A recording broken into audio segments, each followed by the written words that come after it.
तो मोहतरम सामाईन वक़ार हाज़रीन गिरामी क़द्र, आज बज़्म हनफी शमसी के ज़ेर एहतमाम दाता गनबख्श अली हवेरी रहमतुल्लाहि ताला अलैह का उर्स भी है और मेरे दो शागिर्द मोहतरमुल मक़ाम जनाब हज़रत अल्लामा मौलाना शब्बीर अहमद शाह साहिब और हज़रत अल्लामा मौलाना मोहम्मद फैज़ान रिज़वी साहिब, इन दोनों की तकरीब वलीमा भी है, दोनों का निकाह हुआ था।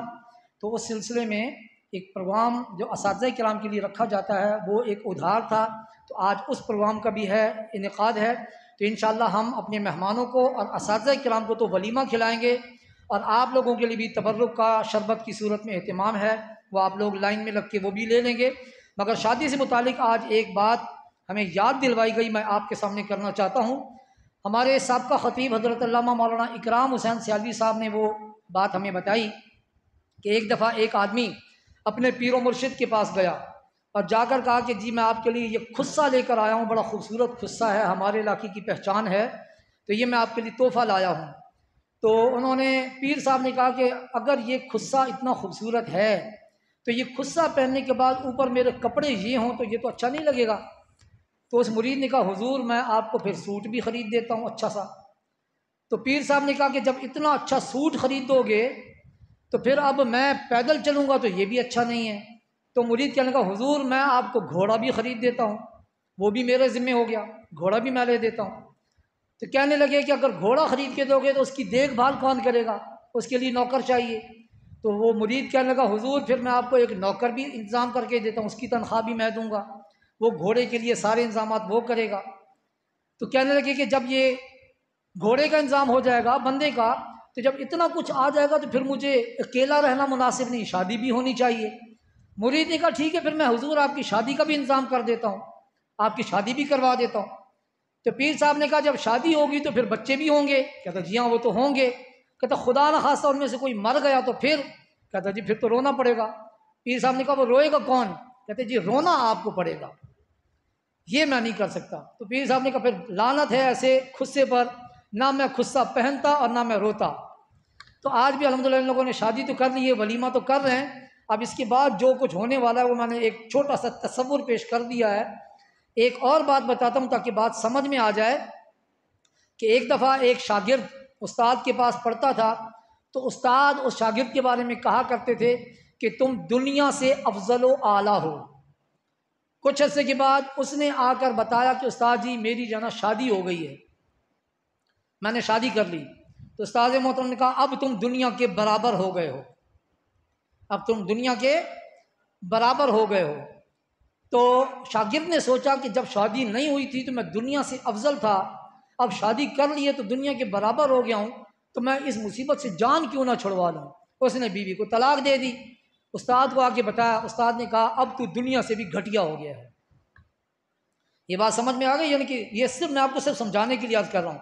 तो समझाने के लिए एक और मिसाल भी समाप्त फरमा लें कि दोस्त जब आपस में बैठे होते हैं ना गैर शादीशुदा, तो उस वक़्त बहुत कुछ आपस में शेयर करते हैं, एक दूसरे से बातें करते हैं। तो उनमें से एक दोस्त ने आके बताया कि मेरी जो है वो मंगनी हो गई है, मेरी मंगनी हो गई है। तो दूसरे दोस्त ने कहा इसका मतलब है तू हमसे गया, अब तू हमसे कम और उससे ज़्यादा बातें करेगा व्हाट्सअप पैकेज लगवा के। कुछ अरसे के बाद उसने आके बताया कि अब जो है क्या कहते हैं मेरी शादी भी हो गई है, मैंने शादी कर ली। तो उन दोस्तों ने कहा कि तू अब अपने माँ बाप से भी गया, यानी अब शादी हो गई तो बिल्कुल बीवी के पास ही घुसा रहेगा, माँ बाप से भी नहीं मिलेगा। कुछ अरसे के बाद उसी दोस्त ने आके बताया माशाल्लाह कि अब हाँ मेरे यहाँ बच्चा हो गया है। तो दोस्तों ने कहा अब तू अपने आप से भी गया, अब तुझे हर वक्त बच्चों की फिक्र होगी, क्योंकि इन्नमा अमवालुकुम व औलादुकुम फितना, कि औलाद बहुत बड़ा फितना होती है, इंसान को अपने आप से भी बेगाना कर देती है। कई बड़े बड़े उलमाए किराम को हमने नमाजें कज़ा करते हुए भी देखा है औलाद की वजह से। तो बहरहाल ये चंद एक बातें मैंने अर्ज़ कर दी।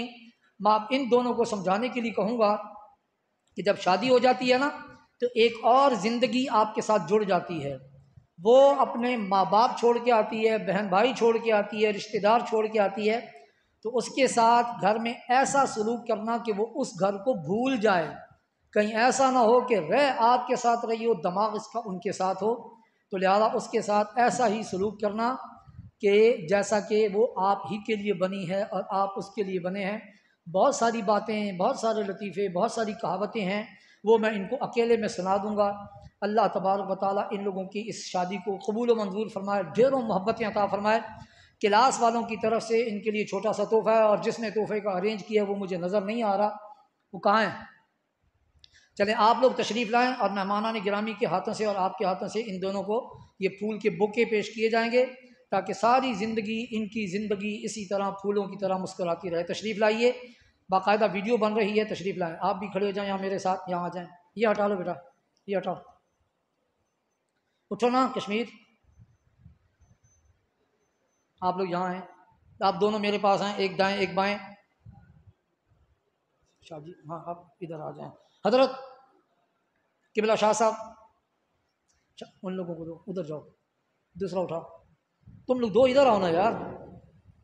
हाँ जी, आप इनको दें, एक दो इनको दें। शाह जी आप इधर आ जाएं, एक दूसरा भी इधर आ जाए। हाँ ये शाह आ जाएगा। हाँ जी तुम इनको दो, मैं दरमियान में खड़ा हूँ। शाह जी आप इनको दें, शाह जी को देंगे। एक हाथ वो दे रखो, एक दे रहे। अरे मैं दोनों हाथ रख, ये कहने के दोनों हाथ भी रखे। माशाल्लाह इन लोगों ने अपने वलीमे का इश्तिहार बड़ा खूबसूरत बनाया है, मगर उसका प्रिंट नहीं निकाला और शमसरूम के ग्रुप में भी शेयर नहीं किया। उसके लिए वो ये इस वजह से कि कहीं ज़्यादा मेहमान ना आ जाएं। इंशाल्लाह हम उसको कल शेयर करेंगे इंशाल्लाह। बहुत बहुत शुक्रिया, अल्लाह ताला आपको मुबारक करे। दुआ करते हैं, उसके बाद इंशाल्लाह हम वलीमे की तरफ जाएंगे और आप लोग शरबत की तरफ जाइएगा।